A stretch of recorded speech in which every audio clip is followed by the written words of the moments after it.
যারা এই দেশের জনগণের রক্ত নিয়ে খেলা করেছিল আজকে আছে? আছে? নাই। নিজেদের তৈরি করা ট্রাইব্যুনালে নিজের নামে ফাঁসি রায় হয়ে গেছে। আল্লামা সাইদি হুজুরের বিরুদ্ধে ফাঁসি রায় হয়েছে, সারা দেশে মানুষ মারা গেছে প্রায় 2 শতাধিক। আর 16 বছরের প্রধানমন্ত্রী, তার বিরুদ্ধে ফাঁসি রায় হয়, একটা মশাও মরে না। কথা কন না কেন? আবার ওরা বলতেছে এই অবৈধ ট্রাইব্যুনালের রায় মানি না। নিজেরাই ট্রাইব্যুনাল গঠন কইরা যখন জামাত বিএনপির বিচার করছেন তখন মজা লাগছে, বৈধ ছিল। এখন নিজের ঘরে বিচার করেছে, অবৈধ হয়ে গেছে। কথা কয়। আবার উনি মাঝে মাঝে ওনার কল রেকর্ড ফাঁস হয়, আমাদের ছাড়া থাকতে পারবে না তো, ভালো নাই তো। কথা কথা এই দেশের শান্তি আর চেয়ারে থাকার গরম আছে না। এখন নরম সুরে কথা বলে, দেশের কাছে আছি, শর্ট করে ঢুকবো। আপনি যাওয়ার আগে বলে যাননি, আসার আগে বলার দরকার নাই। মেয়ে মানুষ, আমরাও চাই কতদিন বাইরে থাকবেন, আপনি দেশে আসেন। কথা কন না কা? বুবু আহিবা তুমি আইবা গো, সেদিন আইসা বুবু ক্ষমতা পাইবা না। ও বুবু আহিবা তুমি আইবা গো, সেদিন আইসা বুবু ক্ষমতা পাইবা না। খোঁজনাই বহবো কাদের কাকার, অবস্থা খারাপ দরবেশ বাবার, হাও নাঙ্কেল এখন সামনে আসে না। নেতা কর্মী সব জেলের ভিতর, বুবু আছে ডরের ওপর, কখন জানি আসে গ্রেপ্তারি পরোয়ানা। বুবু আহিবা তুমি আইবা গো, সেদিন আইসা বুবু চিয়ার পাইবা না। ক্ষমতার চেয়ার থেকে নামা সহজ, ওই চেয়ারে ওটা কঠিন। কথা বলে ঠিক কিনা? আর আমরা আগামীতে সিদ্ধান্ত নেব, আর যাই হোক কোন নারীকে এই দেশের প্রধানমন্ত্রী বানাবো না। যে দলেরই হোক, পুরুষ হবে আমাদের নেতা। নারীদের দেখার দিন শেষ, আগামীতে পুরুষের বাংলাদেশ। কারা কারা পুরুষ নেতা চান হাত তুলে দেখা। লিল্লাহে তাকবীর। হাত নামান। মেয়ে মানুষের রাগ বেশি, জেদ বেশি, দেখেন না স্বামীর সাথে ঝগড়া লাগে, হাড়ি পাতিল ভেঙে ফেলে দেয়, স্বামী তুলে আসার বারে পেলে যায়। কষ্ট হচ্ছে আপনাদের? বিরক্ত হইতেছেন আপনারা? আমার ভাইয়েরা মন খারাপ করেন নাকি? ভয় পাচ্ছেন? কষ্ট হচ্ছে? আমার ভাইয়েরা বুঝে শুনে, তবে হ্যাঁ, 3 বারের সাবেক প্রধানমন্ত্রী, দেশ নেত্রী, আপনাদের পুত্রবধূ বেগম খালেদা জিয়া, তার কথা ভিন্ন। উনি জীবন মৃত্যুর সন্ধিক্ষণে লাইফ সাপোর্টে বেঁচে আছেন। 3 বারের সাবেক প্রধানমন্ত্রী, দেশ নেত্রী বেগম খালেদা জিয়া অসুস্থ হয়ে এখনো হাসপাতালে পড়ে আছেন। সারা দেশের মসজিদ মাদ্রাসা থেকে দল মত নির্বিশেষে এদেশের কোটি কোটি মানুষ দোয়া করতেছে, আল্লাহ আর একবার বেগম খালেদা জিয়াকে সুস্থ করে আমাদের মাঝে ফেরায় দাও। জোরে বলেন আমিন, জোরে বলেন আমিন। এই দেশের আপসহীন নেত্রী তাকে বলা হয়, দেশপ্রেমিক একজন নেত্রী, তার নাম বেগম খালেদা জিয়া। এদেশের মানুষকে বিপদে ফেলে পালায় যায়নি। ওনার সম্মান, ওনার কথা ভিন্ন। ভুল বুঝবেন না, উনি আলেমদেরকে ভালোবাসতেন। উনি ক্ষমতায় থাকা অবস্থায় কোনোদিন কোনো দাড়িওয়ালা টুপিওয়ালাকে অসম্মান করেনি, কোন আলেমকে জেলখানায় ঢুকায়নি। উনি আল্লামা সাইদি হুজুরকে বলতেন, বেগম খালেদা জিয়া বলতেন, হুজুর আমি শহীদ প্রেসিডেন্ট জিয়াউর রহমানের স্ত্রী, আমি ক্ষমতায় থাকা অবস্থায় এই দেশে ইসলামের বিরুদ্ধে কোনো কাজ আমি করব না। আল্লাহু আকবার বলেন। বেগম খালেদা জিয়ার আশেপাশে যে মানুষেরা থাকেন তারা বলেন, আমরা দেখেছি তিনি কখনো 5 ওয়াক্ত নামাজ কাজা করতেন না। ওনাকে যখন ক্যান্টনমেন্টের বাসা থেকে বের করে দেওয়া হলো, উনি 9 মিনিট চোখের পানি ছেড়ে দেখে দিয়েছেন আর বলেছেন, বিচার কার কাছে দেব? বিচার আমি আল্লাহর কাছে দিলাম। আপনি সেদিন তাকে করেছিলেন ঘর ছাড়া, আল্লাহ আপনাকে কিছুদিনের ব্যবধানে করেছে দেশ ছাড়া। এটাই আল্লাহর বিচার। কথা বলেন ঠিক কিনা? উনি যতটা অহংকার করেছেন যে এই ইউনূসকে পদ্মা সেতু থেকে টুপ করে ফেলে দিবি, আজকে ইউনূস টুপ করে চেয়ারে বসে আছে। যে ফালাবে ওরা নাই। এটা কার বিচার? কার বিচার? আমাদেরকে বললো রাজাকার। এক শব্দে ক্ষমতার চেয়ার পুরে সরকার, বসার জায়গা নেই। এজন্য সামনে খুব চিন্তা ভাবনা করে পা ফেলবেন। রাজাকার আর মৌলবাদের জঙ্গি ট্যাগ লাগাইয়া আর দিন চলবে না। কথা বলেন। যারাই আমাদেরকে জঙ্গি আর রাজাকার বলবে, মনে রাখবেন ওরা যেরকম খেসারত দিয়েছে, সামনে রাজাকার রাজাকার বলে যদি কেউ খেলতে চান, অবস্থা ভালো হবে। ছাত্ররা স্লোগান দিয়েছিল না, তুমি কে আমি কে, রাজাকার রাজাকার। কি এক স্লোগানে পুরো দেশ তোলপাড়। এদেশের শিশু থেকে নারী বৃদ্ধ সব মানুষ রাজপথে নামছিল। বিশেষ করে 4 তারিখে কেউ আর ঘরে থাকেনি, আর 5 তারিখে তো দুপুর 1টার পরে তো বিজয় উদযাপন করার জন্য সবাই নামছে। তবে ওই দিন দুঃখ লাগছে আমার, এক জায়গায় কিছু লোকেরা আছে, ওরা বিভিন্ন জায়গায় সুযোগ বুঝে ডেউটিন খুলে নিয়ে গেছে, দোকানের মালামাল লুটপাট করে নিয়ে গেছে। এরা কিন্তু ভালো মানুষ না। এরা কি না, এরা ভালো মানুষ না। আমি চোখের সামনে দেখছি ভাই, রাস্তার মধ্যে আনারসের দোকানদারের আনারস ঢাকা ছিল, আনারস গুলো নিয়ে যাচ্ছে। ওরা মানে জীবনে খাইনি, ছোট লোকের বাচ্চা। কথা কন পালাচ্ছে কি হয়েছে? উনি পালাচ্ছে আনারস খাবার খোঁজে। হ্যাঁ, এই আনারস কি? আনারস অবৈধ। হ্যাঁ, যাই খাচ্ছে অবৈধ। ঠিক ঠিক ঠিক, এইবার ঠিক আছে। কষ্ট হচ্ছে নাকি আপনাদের? আপনি চলে যাবেন, কিছুক্ষণ থাকবেন, একটু শুরু করিয়ে। মেহমান কাছে থাকলে ভালো লাগে। হ্যাঁ, খুব তারা আছে। তাকবীর। সম্মানিত ভাইয়েরা আমার, গভীর মনোযোগ দিয়ে কথাগুলো শুনে যান বাজান। আমি যে কথা বলতে চাচ্ছিলাম, বেলালকে নবী ডেকে বলে, বেলাল রে, ইসলামের অবস্থা কোন ভালো না, কালেমা পড়ে আপাতত প্রকাশ করা যাবে না। রসুল মক্কার জিন্দিগিতে 13 বছর দাওয়াত দিয়েছিলেন, এর মধ্যে 3 বছর গোপনে প্রকাশ্যে কালেমা পড়ার মতো পরিবেশও ছিল না। 3 বছর প্রকাশ্যে কালেমা পড়বে এরকম পরিবেশ মক্কায় ছিল। এজন্য রসুল বলতেছে, বেলাল একটু কালেমা পড়ছে গোপন রাখো। বেলাল তখন উত্তর দিয়ে বলতেছে, নবী আমার জীবনেরই কোনো দাম নাই। আমার মনিব উমাইয়াকে বললাম যে এই যে উট দুম্বা ছাগল পেশাব করে এই ঘরেই যে আমারে থাকতে দেন, আমার একটু কষ্ট হয়, আমার জন্য আলাদা একটা ঘর করে দেন। তখন বলতেছে, উট দুম্বা ছাগলের দাম আমার কাছে আছে, কিন্তু তোর মতো কালো হাফসি বেলালের দাম আমার কাছে নাই। নবী গো, আমার জীবনের দাম নাই, আপনি শুধু আমাকে দোয়া করে দেন মৃত্যু পর্যন্ত যেন কালেমার পথে টিকে থাকতে পারি। এই কথা বলে হযরতে বেলাল চলে গেলেন। পরের দিন সকালবেলা সূর্য উদয় হয়ে গেছে, অনেকটা বেলা হয়ে গেছে।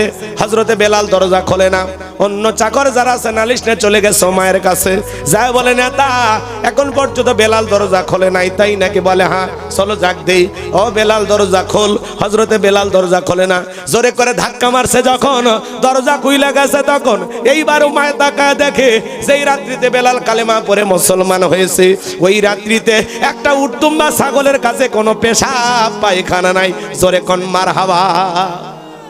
আমার ভাইয়েরা, এইবার উমাইয়া ডেকে বলে, চাকরের দল, বেলালের বিরুদ্ধে মিথ্যা অভিযোগ দাও। তোমরা যখন ঘুমাচ্ছিলে বেলাল তখন ময়লা আবর্জনা পরিষ্কার করেছে, তাকায় দেখো না একটা উটদুম্বা ছাগলের কাছে কোনো পেশাব পায়খানা নাই, যাও নিজেদের কাজ করো।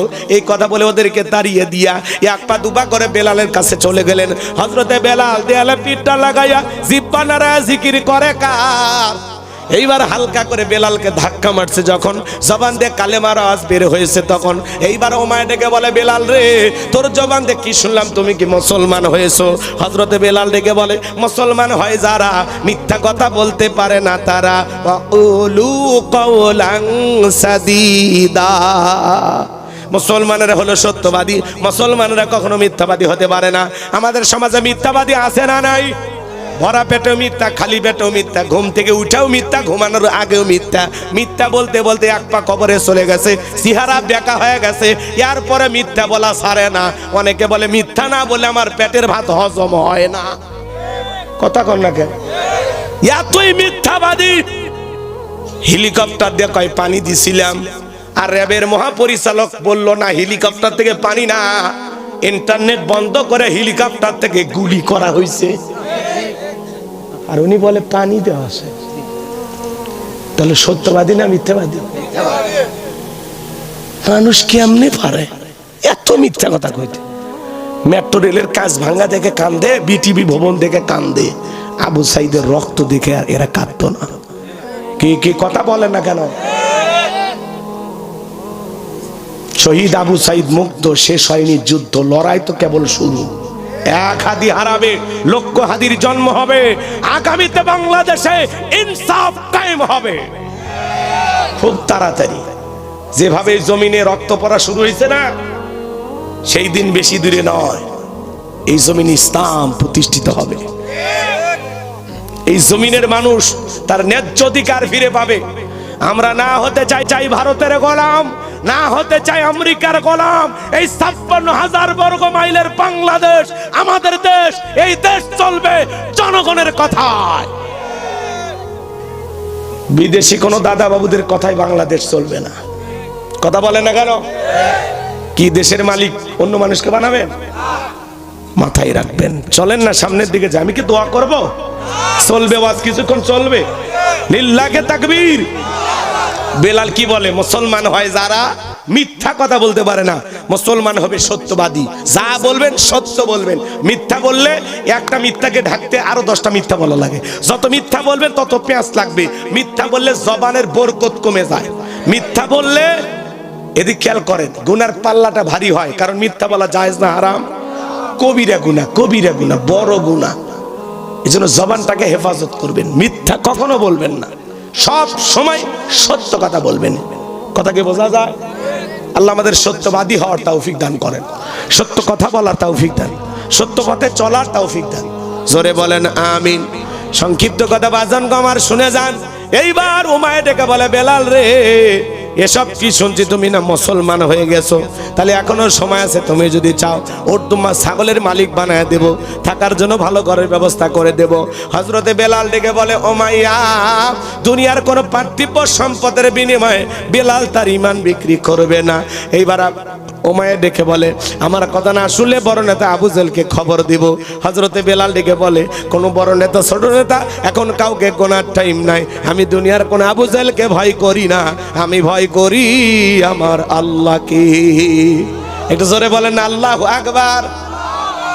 এইবার উমাইয়া চলে গেল আবু জেহেলের বাড়িতে, যাই বলে, নেতার সংবাদ খুব খারাপ। আমার বাড়ি কি দাদার বেলাল কালেমা পড়ে মুসলমান হয়েছে, তাই নাকি? বলে হ্যাঁ, ঠিক আছে যাও, আমি আসতেছি।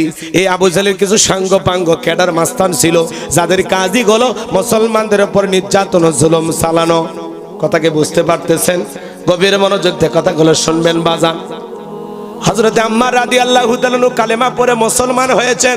এই আবু জেহেল কত জঘন্য শুনে যান। তার মা সুমাইয়া কেন হেঁটে যাচ্ছেন, আবু জেহেল ডেকে বলে, আম্মার, হে আম্মার, শুনলাম তুমি আর তোমার পরিবারের লোকজন নাকি মুসলমান হয়েছো, তোমার মাও নাকি মুসলমান হয়েছে। হযরত আম্মার রাদিয়াল্লাহু তাআলা ডেকে বলেন, হ্যাঁ আমরা মুসলমান হয়েছি। আবু জেহেল ডেকে বলে, তুমি কি জানো এর পরিণতি কত ভয়ঙ্কর হতে পারে? এই কথা বলে আম্মার এবং তার মা সুমাইয়া রাদিয়াল্লাহু তাআলা কে ধরলেন, একটা ফাঁকা মাঠের মধ্যে নিলেন, আর ডেকে বলে, আম্মার রে, এখন যদি একটা খেলা দেখায় বলতো কেমন হবে? হযরত আম্মার বলে, আবু জেহেল কি খেলা দেখাইবা? বলে, তোর চোখের সামনে যদি আমি তোর মাকে উলঙ্গ করি বলতো কেমন হবে? হযরত আম্মার মাথাটা তোর নত করলেন। সময় ডেকে বলে, আমার সন্তান, বেঈমানদের কথায় কখনো ঈমান ছাড়বা না। এইবার আবু জেহেল সময়ের উপর আঘাত করা শুরু করলেন। আঘাত করতে করতে হযরতে সুমাইয়ার দেহ থেকে, শরীর থেকে সমস্ত কাপড়গুলোকে খুলে নেওয়া হলো। উলঙ্গ করা মাত্র জমিনের মধ্যে পড়ে গেলেন। আবু জেহেল ডেকে বলে, যুবকেরা, আম্মারে মাথাটা উঁচু করে তুলে ধরো, সে একটা নজর তার মারে দেখুক।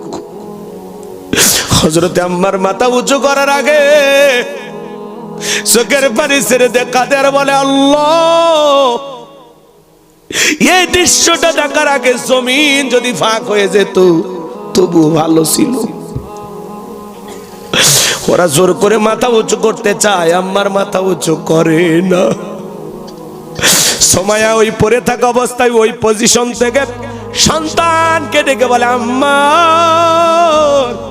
বেঈমানদের কথায় কখনো ঈমান ছাড়বা না।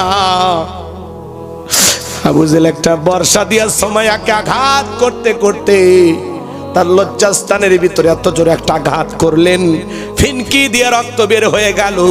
সুমাইয়া শাহাদাতের পেয়ালা পান করবেন, এমন মুহূর্তে সন্তানকে ডেকে বলেন, ও আমার সন্তান, আমি আমার নাকে জান্নাতের সুঘ্রাণ পাইতেছি, আমি হয়তো আর বেশিক্ষণ দুনিয়াতে বাঁচবো না। বলে যাই, আমার সন্তান শুনে নাও, ওই বেঈমানদের কথায় কখনো ঈমান ছাড়বা না। সাহাবায়ে কেরাম ঈমানের পরীক্ষা দিয়েছেন কিভাবে, তাদের ঈমানটা কত মজবুত ছিল। এইবার আবু জেহেল তার সাঙ্গ পাঙ্গ ক্যাডার মাস্তান নিয়া ও মায়ের বাড়িতে হাজির হয়ে গেল। ভাইরা আমার, আজও তামাম পৃথিবীতে দেখবেন জালেমদের বিশেষ একটা বাহিনী থাকে, যাদের কাজই হলো টুপিওয়ালা দাড়িওয়ালা ইমানদার আল্লাহওয়ালাদেরকে টার্গেট করে করে হত্যা করা, নির্যাতন চালানো। কথা বলে ঠিক কি না? এইবার আবু জেহেল ডেকে বলে, বেলাল এইদিকে আয়, আমি তোরে পার্সোনাল ভাবে মোহাব্বত করি। এসব কি শুনছি? তুমি নাকি আব্দুল্লাহর বেটা মুহাম্মদ সাল্লাল্লাহু আলাইহি সাল্লামের কাছে কালেমা পড়ে মুসলমান হয়েছো। এখনো সময় আছে বেলাল, তুমি যদি চাও ওর দুম্বা ছাগলের মালিক বানায় দেব, থাকার জন্য ভালো ঘর বাড়ি বানায় দেব, ব্যবসা বাণিজ্য যদি করতে চাও দিরহাম টাকা পয়সা যা লাগে সব দেব রে বেলাল। ও বেলাল, তুমি চাইতে দেরি, তোমার চাহিদাটা আমরা পূরণ করতে দেরি করব না। হযরতে বেলাল ডেকে বলে, আবু জেহেল রে, দুনিয়ার সব সম্পদ যদি আমি বেলালকে দিতে চাও, দুনিয়ার সব সম্পদ ছাড়তে রাজি, নবীজির কালেমা ছাড়তে রাজি নাই। বলেন আল্লাহু আকবার। বেলালের মতো যারা ইমানদার তাদেরকে টাকা দিয়ে কেনা যায় না, কিন্তু মুনাফিক মার্কা মুসলমান যারা টাকার কাছে বিক্রি হয় তারা। কথা বলেন, টাকা পাইলে বাতিলের পাঁচাটা গোলাম হয়, টাকার জোরে ফতুয়া করে, টাকা পাইলে বৈধকে অবৈধ বলে ফতুয়া দেয়, আর অবৈধকে বৈধ বলে চালিয়ে দেয়, টাকার জোরে ফতুয়া ঘোরে। কথা কোন বোঝেন না? টাকার জোরে ফতুয়া এদিক সেদিক হয় না। হঠাৎ করে বউ তালাক দিছে, তালাক তো মানুষ হঠাৎ করে দেয় নাকি দিনক্ষণ তারিখ ধার্য করে দেয়? তালাকের মাসাল আমি দিচ্ছি না, মানে বুঝানোর জন্য এক্সাম্পল দিচ্ছি। রাগ করে বউ তালাক দিছে, মুফতি সাহেবের কাছে দেখো, হুজুর বউ তো রাগ করে তালাক দিছে, হুজুর একটা বাঁচা রাস্তা দেখান, হুজুর দুইটা বাচ্চা কান্নাকাটি করতেছে। কথা কয় না কেন? তালাক দেওয়ার পরে ছেলে রাগ করে খালি তালাক দেওয়ার কথাই মনে হয়, পৃথিবীতে আর কোনো শব্দ নাই। কথা কয় না? তোর এতই রাগ, 7 দিন পুকুরের মধ্যে ডুবে থাক। তোর এত রাগ, বান্দরবন যা থাক কয়েকদিন। কথা কয় না কেন? এ রাগ করে বউ বাদ দিয়ে অন্য জায়গা যা। অন্য জায়গা মানে কি? শ্বশুর বাড়ি যাবে? বোঝেন না? বাড়িতে থাকার দরকার নাই, কয়েকদিন বাইরে ঘুরে বেড়ান, যেখানে মন চায় সেখানে যান। খালি রাগ করে বউ তালাক দেওয়া শিখছেন না? তুই তালাক, তোর মাও তালাক। ও মানে দুটা কি বিয়ে করছিলেন একসাথে? এরকম লোক আছে না? না, তো তালাক দিয়ে করছে, ইমাম সাহেব দুটো বাচ্চা আছে হুজুর, মুফতি সাহেব দেখেন কি করা যায়। মুফতি সাহেব করছে, না তালাক দিচ্ছেন ভাই, এটা আর হবি না। যখন হাতের মধ্যে টাকা গুছিয়ে দিছে 5,000 10,000, হুজুর তখন বলছে, আসলে এটা প্রথম না, এটা প্রথম তালাক। শোনেন, এটা প্রথমবার তো একটু তওবা তাকেদা পরে হবে, আল্লাহ মাফ করে দিবে। কথা কয় না কে? টাকার জোরে ফতুয়া, গরিবের ছেলে অকাম বাদ কাম, ধর বান দেখ মার, বাঁচে আছে ওই। কথা কয় না কে? কিন্তু কোটিপতি সভাপতির ছেলে, ধনির ছেলে, হুজুর সেদিন তো গরিবের বেলায় খুব ফতুয়া দিলেন, আজকে তো সভাপতি। কি সভাপতির বেটাই কাম করছে? হুজুর এখন কি ফতুয়া দিবি? হক কথা বললে তো ইমামতি চলে যাবি। তখন হুজুরের ফতুয়ার আর শোন নাই, তখন বলে আসলে ধনির ছেলে তো শৃঙ্খল, দুষ্টুমি করে এই পাপটা করছে। দেখেন আপনারা গ্রামবাসী কি করবেন, আমি হুজুর টানেন কে? কথা কন না কে? গরিবের ছেলের বেলায় হুজুর আগে থাকে আর ধনির বেলায় পিছে যায়। কথা কন না কে? এরকম আছে না? না, এই জন্য মুনাফিককে সকালে কেনা যায়, বিকালে বিক্রি করা যায়, আবার বিকেলে কিনে সকালে বিক্রি করা যায়। কথা বলে ঠিক কিনা? মুনাফিকেরা হয়ে যায় বাতিলের 5টা গোলাম। 1 প্যাকেট বিরিয়ানি খায়, কয় ম্যাডাম আপনি জান্নাতি টিকিট কনফার্ম, খালি ঢুকবেন আর বাড়াবেন। কথা কোন এরকম হুজুর আছে না নাই? এ বাজান গো আমার, ভালো করে গভীর মনোযোগ দিয়ে কথাগুলো শুনে যান। বেলালের উত্তরসূরি যারা, টাকার কাছে বিক্রি হবে না তারা, যেটা সঠিক তারা সেটাই বলবে। আমি যে কথা বলতে চাচ্ছিলাম বাজান, এইবার বেলাল ডেকে বলে, আবু জেহেল রে, এত বড় লোভনীয় প্রস্তাব দিয়ে রাজি হলো না যখন, এইবার আবু জেহেল ডেকে বলে, বেলাল এত বড় লোভনীয় প্রস্তাব দিলাম রাজি হইলা না, সোজা আঙ্গুলে ঘিউ না উঠলে আঙ্গুলে একটু বাঁকা করা লাগবে। এই কথা বলে যুবকদের লেলিয়ে দিল, চাবুক দিয়ে পিটানো শুরু করো। হযরত বেলালকে চাবুক দিয়ে পিটানো শুরু হলো। এরা যত জোরে চাবুক মারে, বেলাল তত জোরে কালেমা পড়ে। চাবুক দিয়ে পিটাইতে পিটাইতে কালো চামড়া গুলো ফেটে রক্ত ঝরা শুরু হয়ে গেল। এইবার আবু জাহেল ডেকে বলে, বেলাল রে, মারতে মারতে কালো চামড়া গুলো ফেটে রক্ত ঝরতেছে, তবু কে নবী মুহাম্মদ সাল্লাল্লাহু আলাইহি সাল্লামের কালেমা এরকম আছে না নাই? এই জন্য মুনাফিককে সকালে কেনা যায়, বিকালে বিক্রি করা যায়, আবার বিকেলে কিনে সকালে বিক্রি করা যায়। কথা বলে ঠিক কিনা?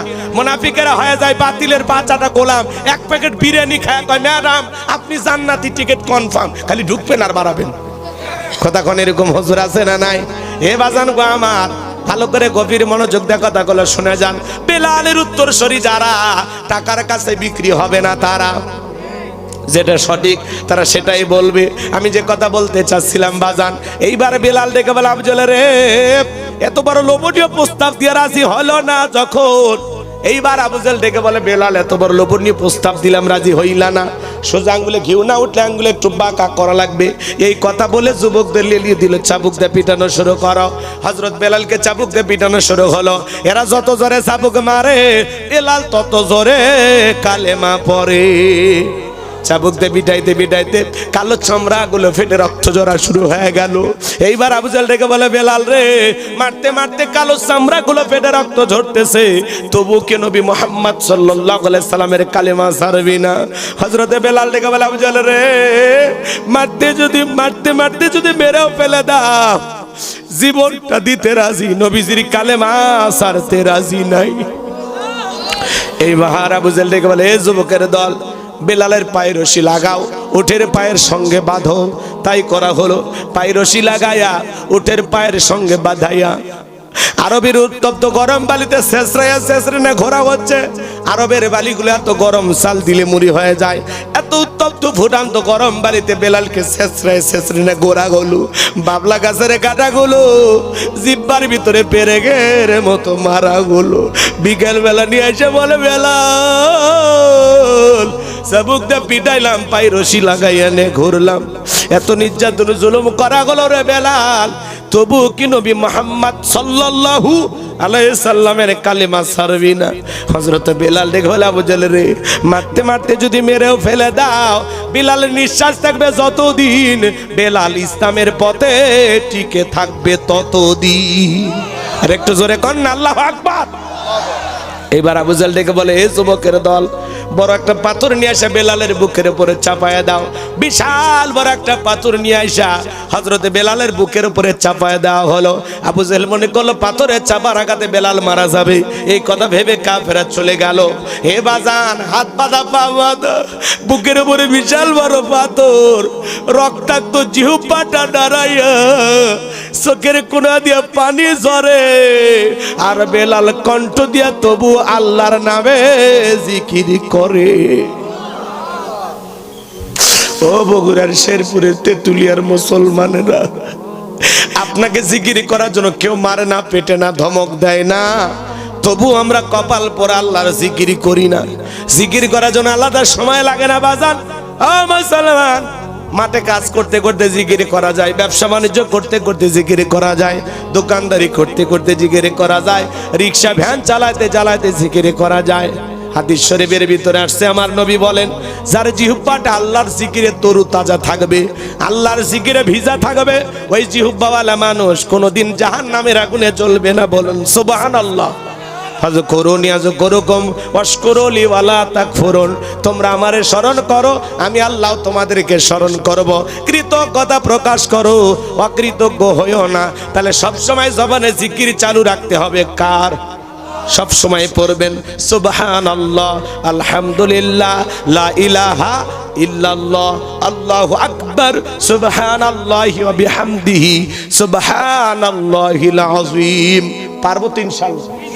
মহিলা মা বোন যারা শুনতেছেন, মা, মাসে কয়েকদিন আপনারা অসুস্থ থাকেন, যে সময় আপনাদের নামাজ পড়ার নিষেধ আছে, ওই সময় আপনারা চাইলে বেশি বেশি জিকির করবেন। জিকির করতে কোনো বাধা নাই, সব সময় জিকির করা যায়। কথা কয় না কেন? জিকির করার জন্য আলাদা ওযুর কোনো প্রয়োজন নাই। তাহলে জবানে সবসময় জিকির চালু থাকবে কার? ভাই, ফাও গল্প করে সময় নষ্ট করে লাভ আছে? যত বেশি মালিকের জিকির করবেন। রাসূলের এক সাহাবী বলে, নবী, ইসলামের এত বিধিবিধান তো মনে থাকে না, আমার সহজ কোন আমল দেন। আল্লাহ রাসূল বলতেছে, আমার সাহাবী, সহজ আমল হইল যদি তুমি পারো সব সময় আল্লাহর জিকিরে জিহ্বাটা ভিজে রাখবা, আল্লাহর জিকিরে জিহ্বাটা তরুতাজা রাখবা, এই জিকির তোমাকে জান্নাতে পৌঁছায়া দিবে। আর সহজ আমল আছে? তাহলে সব সময় জবানে জিকির চালু থাকতে হবে। কার? সব সময় হিন্দি গান, বাংলা গান, বউরে গালি, এলাকার লোকের গিবত, সমালোচনা, কথা কয় না কেন? এগুলোই তো জবানে আছে। অন্যের গিবত করে দিন যায়, অন্যের সমালোচনা করে দিন যায়। জমিতে কাজ করেন আর মোবাইলে গান শুনতেছেন, কথা কওয়া লাগবে, কথা কওয়া লাগবে, আছে না? কাজ করতেছে মাঠে ময়দানে আর গান টান মারতেছে, কি তাই? কি ভোজপুরি গান, গান ওটা কোন দেশের? ভারতে, তামিলনাড়ু। দেখছেন ওইদিকে তোমার নানার বাড়ি নাকি? কি পোলাপান দেখছেন? মুসলমান জবান দিয়ে গান না জিকির, গান না জিকির, গান না জিকির, কি খালি একটু একটু না সব সময়? বইসে থাকলেই ফাঁকে ফাঁকে, ফাঁকে ফাঁকে ব্যবসা প্রতিষ্ঠানে বৈশাও জিকির, ব্যবসা প্রতিষ্ঠানে বৈশাও, অফিসে বৈশাও, চলতে ফিরতে সব সময়, সব সময় জবানে কার নাম? সুবহানাল্লাহ, আলহামদুলিল্লাহ, আল্লাহু আকবার, লা ইলাহা ইল্লাল্লাহ, সুবহানাল্লাহি ওয়া বিহামদিহি, সুবহানাল্লাহিল আযীম, সুবহানাল্লাহ, সুবহানাল্লাহ, সুবহানাল্লাহ, মানে কি সুবহানাল্লাহ, সুবহানাল্লাহ, সুবহানাল্লাহ। বাপ রে, 1 মিনিটে বলে 100 বার। এই সময় কি আপনার বাপের? সময় কার দেয়া? আস্তে বলেন, সহি করে বলেন, সুন্দর করে বলেন, সুবহানাল্লাহ, সুবহানাল্লাহ, সুবহানাল্লাহ, আলহামদুলিল্লাহ। এভাবে আস্তে আস্তে বলেন, আস্তে আস্তে, স্পিরিটে না। আছে না ভাই? আপনার সময় নাই না? আল্লাহরে বেশি ডাকা লাগবে না, অল্প অল্প করে ডাকেন, সুন্দর করে ডাকেন, দরদ নিয়ে ডাকেন, ভালোবাসে ডাকেন। সুবহান সুবহান কইলে আল্লাহ খুশি হবে না? সুবহানাল্লাহ, সহি শুদ্ধ করে সুন্দর করে মালিকের নামটা নিতে হবে। সুবহানাল্লাহ। আল্লাহ না আল্লাহ? আল্লাহ না আল্লাহ? পারবেন তো ইনশাআল্লাহ? আজান শোনেন না? আগেকার মুরব্বীরা আজান দিত, শুনছেন? আল্লাহু আকবার। আর এখন কি কয়? আল্লাহু আকবার। তাই আজানের শব্দ শুনে তো আপনি পরিবর্তন হতে পারেন। কথা কি বুঝাইতে পারলাম? আল্লাহ, আল্লাহ শব্দের ডানে জবর, তাহলে কি হবে? লটা মোটা হবে। আল্লাহ। কষ্ট হচ্ছে না? ওইলে হোক গো, তোলা হল লাগবি না। রাগ করতেছেন নাকি আপনারা? লিল্লাহি তাকবীর। হযরত বেলাল রক্তাক্ত জিহ্বাটা নিয়ে আল্লাহর জিকির করে, চোখের পানি ছেড়ে দিয়া কাঁদে আর আল্লাহকে ডেকে বলেন, আল্লাহ তুমি তো সেই আল্লাহ, ইব্রাহিমের জন্য যদি নমরুদের আগুনকে ফুলের বাগান বানায় দিতে পারো, ও আল্লাহ তুমি কি পারো না বেলালের বুকের পাথরটাকে তুলার মতো নরম বানায় দিতে? বুকের উপরে পাথর থাকার কারণে তোমার মতো মালিকের জিকির করতে বড় কষ্ট হয়। ও আল্লাহ তুমি কি পারো না বেলালের বুকের পাথরটাকে তুলার মতো নরম বানায় দিতে? হযরতে বেলাল দোয়া করতে দেরি, আমার আল্লাহ দোয়া কবুল করতে দেরি করে নাই। বেলালের বুকের পাথরটাকে আমার আল্লাহ তুলার মতো নরম বানিয়ে দিয়েছে।